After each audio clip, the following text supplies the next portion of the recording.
We've got to see some glimpses of new members of the Ars Goetia in the latest episode of Helluva Boss, Mastermind, so let's break them down, of course focusing especially on Vassago in particular. My name's Deepcut, demons call me ImpCut, and I just had the greatest coughing fit of my life. Now the Ars Goetia are a hierarchy of noble demons from a text known as the Lesser Key of Solomon. This 16th century text contains the 72 names of the Ars Goetia, with details on how to summon them and what benefits they can give you, as well as what to look out for in terms of how the demon may mislead you. Over time, there were also seals developed for summoning these demons, which inspires the show, where we don't just see the seals to represent the demons, but where they can also be used to summon demons like we see with Stolas. In the original text, the demons are organized into a hierarchy with the kings at the top, dukes below them, princes another step below them, followed by the marquis, the earls, the knights, and presidents, with each title representing more so their power level than their actual relationships. In the show, Stolas, who is a prince, is the son of Paimon, who is a king, but this is just to give Stolas in particular an important figure in the Goetia to be close to. Paimon is just one king in the Ars Goetia, with the only other we know of in the show being none other than Asmodeus. Asmodeus is also a deadly sin, giving him 2 royal titles in the different hierarchies, and because of that, some fans believe that even Beelzebub could be a member of the Ars Goetia. Beelzebub, or Baalzebub, comes from the root word Baal, meaning lord in the Canaanite tradition, as a reference to the chief god of their pantheon, a sort of desert-dwelling equivalent to Zeus and Jupiter. To demonize this god Baal, he was referred to as Beelzebub, meaning lord of the flies, and because of that, Beelzebub and Baal are often considered the same figure in demonology. In the Ars Goetia, Baal's summoning seal is nearly identical to a separate demonic summoning seal for Beelzebub, both showing a fly but with different proportions for different parts of its body. It would make sense then that, like Asmodeus, Beelzebub is a deadly sin but also in the Ars Goetia, but for now that's still a mystery. Paimon seems to be the active leader of the Ars Goetia, if that makes sense, with him being the only Goetia, at least that we know of, that is actually working to push its goals, as opposed to the other king Asmodeus, who presents himself more so as a playboy businessman instead of a royal, even with his dual titles. Paimon was mysteriously absent from the recent trial, which included every sin except Lucifer, and so many Goetia that most of them were just silhouettes, and it raises the question of why he wouldn't be there for a trial so closely related to his son. Me personally, I'm hoping the next episode has him addressing Stolas directly, with him being simply too embarrassed to come to a trial like this related to his son. In addition to Paimon and Asmodeus as kings and Stolas as a prince, we've also known about Andrealphus for a while now, who is a marquis. This means he's of lower power rank than Stolas, but he has a few of the same traits as Stolas in the real-life Ars Goetia writings, such as a focus on astrology. Because of this, it's been long theorized that Andrealphus would be gunning for Stolas' job, wanting to replace him and take his title and fortune. Now, the latest on-screen Ars Goetia character with actual lines is Vassago, who we knew about from the earlier trailer, but who we truly got introduced to in this episode. Vassago will undoubtedly be getting some more screen time in the future, but this episode felt a little bit odd as an introduction for him. It felt less like they were giving him a small introduction now in order to have a bigger introduction later, and more so like we were already supposed to have met him.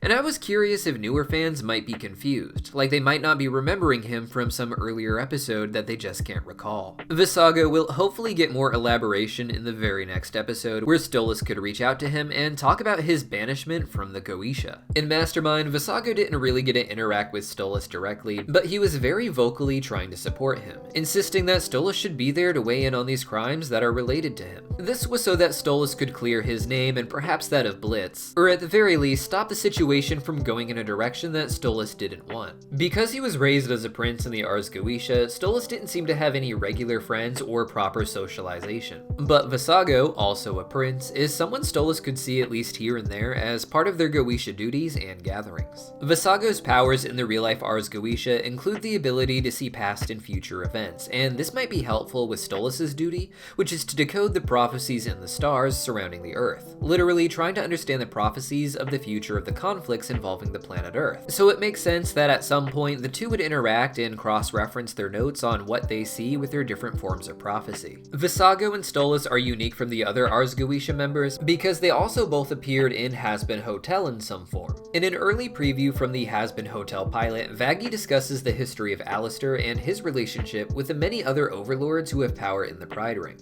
Among the many pictured overlords, the majority of which were supposed to be earthborn sinners, were two bird demons that seemed to be related to each other, one that looked like Stolas and one that looks like Vassago. Originally, they were believed to represent the theater and music industries, with Stolas being replaced by a demon with two heads, one representing the comedy mask in theater and the other representing the tragedy mask. Vassago, meanwhile, was theorized to be the overlord of the music industry, with him having something of a rock star look. One question a lot of fans have is why Vassago speaks Spanish, but all I can really guess is that he is probably from the Wrathring. While the imps all seem to speak English there now, we see a lot of Latin American influence in the Wrathring, and Spanish-speaking telenovelas exist that even Stolas watches. I don't really understand this, maybe they speak Japanese in the Envy Ring and Ancient Greek in the Sloth Ring for all I know, but it could indicate that Vassago simply spent a lot of his life in Wrath. Now, throughout the episode, there's also different shots that just have different Goetia in the background, and a lot of them are hard to place, so forgive us if we don't get this right, and some of them are later revealed to be entirely different characters. Also, keep in mind, I couldn't quite figure out all of these on my own, and had a lot of help from another YouTube user named Hayden Prime, as well as from the Cartoon Universe crew, including my editor Haro, as well as our interns Hecate and Hunter. To start, we have one group of Goetia demons with a mysterious demon on the far left who has something of a mechanical arm.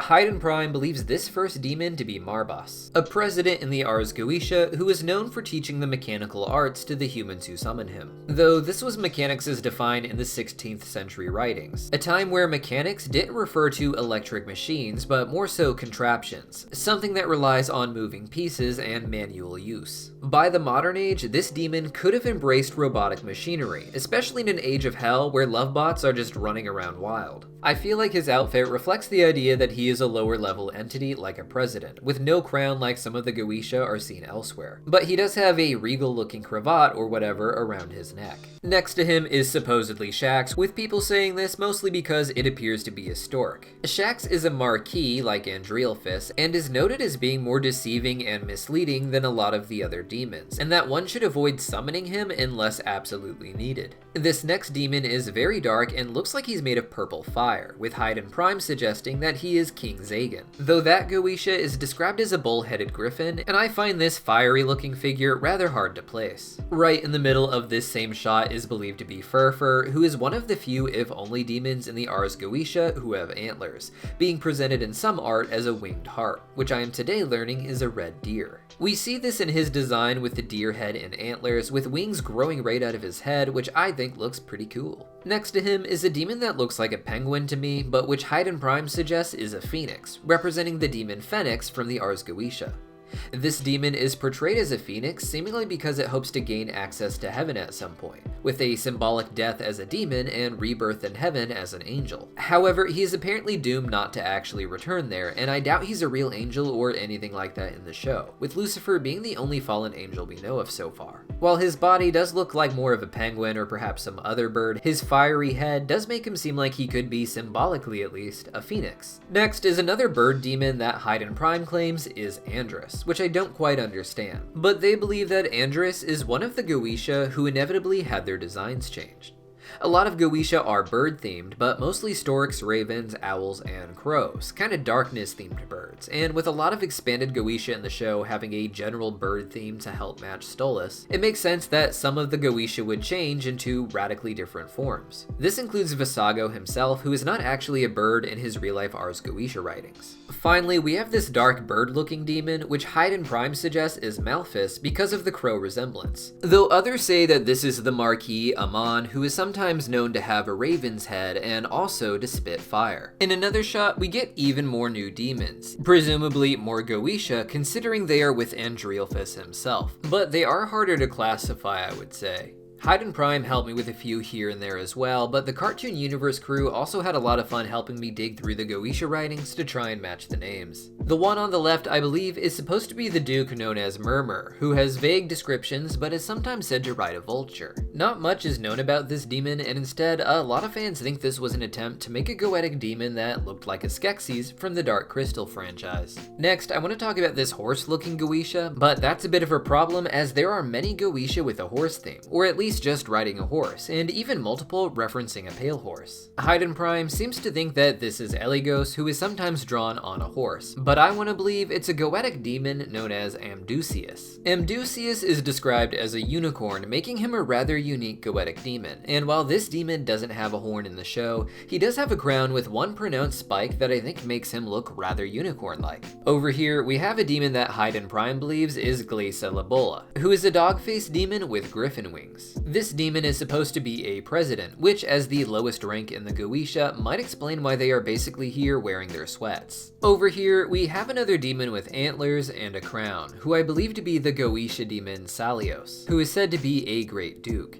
He is one of two goetic demons described as being a soldier and having a crown, but Salios is described as being a gallant soldier in particular, explaining why this duke in particular might be wearing his military honors on a uniform. Finally, we have a figure over here that our intern Hecate referred to as Big Bird, and who our editor says is a Potu, but I don't know who on earth that's supposed to be in the Goetia, and neither did Haiden Prime. Finally, to some fans, these Goetia hanging out with Vassago may be entirely new, but we actually saw them back in the Season 2 trailer, and we did a video breaking them down. These characters were identified thanks to the Reddit user Beastmaster Zoo. Hello again if you're seeing this. Next to Prince Vassago, we seem to have another prince named Citri, who is a leopard with griffin wings. This was the first obvious Goetia who wasn't given a bird theme like we'd seen in the background with previous episodes, opening the door for Beelzebub to also be a Goetia. Just to Citri's side is a little ram who is believed to be King Balaam, described in the Ars Goetia as having 3 heads,